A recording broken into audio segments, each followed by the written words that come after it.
మీ family future కు safe investment అంటే లాండోరా the valley, కంది, హైదరాబాద్.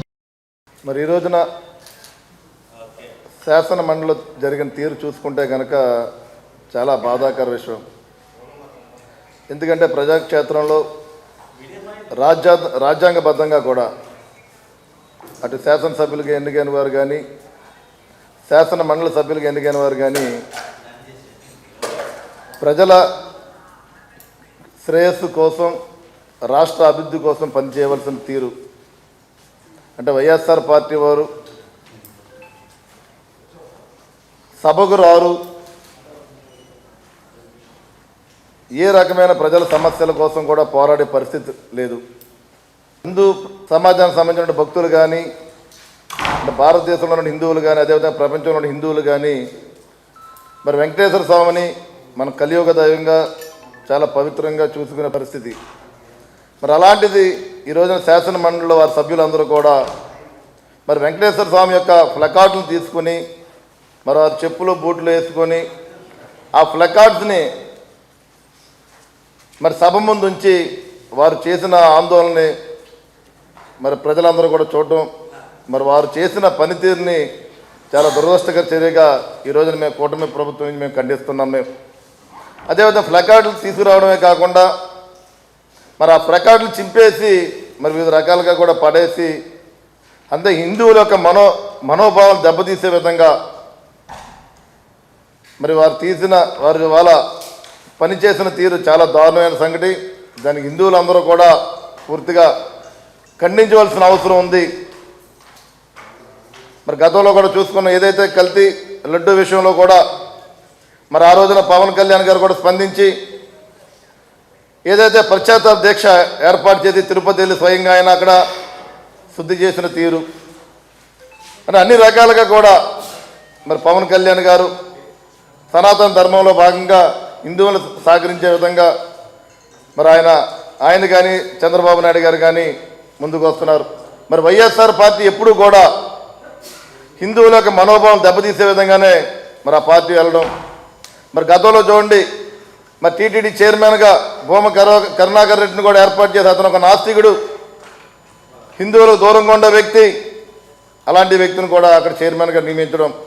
వైఎస్ఆర్ పార్టీ నిరంతరం హిందువులకు మనోభావం దెబ్బతీసే విధంగానే ఆ పార్టీ ముందుకు రావడం మనందరం చూస్తున్నాం. నియోజకవర్గాలు కానీ రాష్ట్రాన్ని కానీ అభివృద్ధి వదల ముందుకు వెళ్ళే విధంగా గౌరవ ముఖ్యమంత్రి చంద్రబాబు నాయుడు గారు, గౌరవ ఉప ముఖ్యమంత్రి పవన్ కళ్యాణ్ గారి నాయకత్వంలో మరి రాష్ట్రాన్ని అభివృద్ధి పథంలో ముందుకెళ్లే విధంగా మేము పనిచేస్తున్నాం. మరి బడ్జెట్ చూడండి, మొన్ననే మరి ఆర్థిక మంత్రివర్యులు బడ్జెట్ని ప్రవేశపెట్టడం జరిగింది. మరి వైఎస్ఆర్ పార్టీ ఎమ్మెల్యేలు కానీ మండలి సభ్యులు కానీ సభకు వచ్చి మరి బడ్జెట్లో వారి నియోజకవర్గానికి సంబంధించిన విషయాలు కానీ రాష్ట్రాన్ని అభివృద్ధికి సంబంధించిన విషయాలు కానీ చర్చ చేయవలసిన అవసరం ఉంది. అలాంటిది ఎక్కడా లేదు.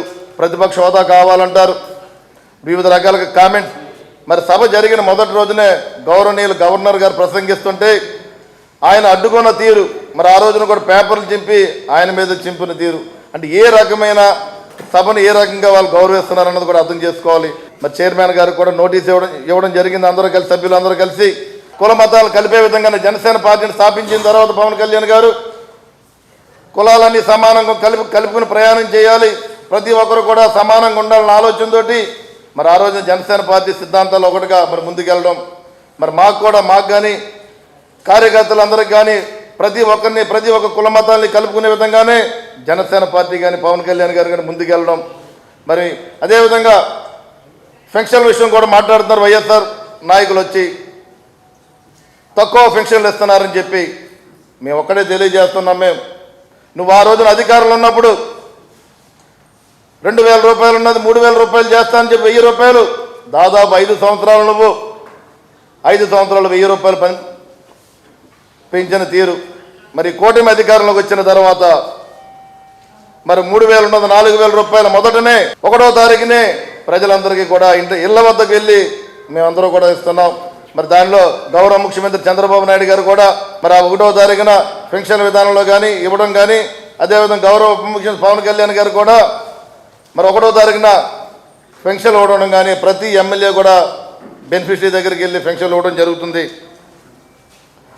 అదేవిధంగా మీకు ఏదైనా బాధ్యత ఉంటే కనుక వైఎస్ఆర్ నాయకులకి, వైఎస్ఆర్ ఎమ్మెల్యేలకు కానీ, ఇవాళ మీరందరూ కూడా ప్రజాక్షేత్రంలో ప్రజలు ఎన్నుకోబడ్డారు మిమ్మల్ని. మీరు ప్రజల కోసం పనిచేయవలసిన అవసరం ఉంది. రాష్ట్ర అభివృద్ధి కోసం మీరు పనిచేయవలసిన అవసరం ఉంది. అలాంటిది మీరు ఎక్కడా కూడా అభివృద్ధి కోసం మాట్లాడరు.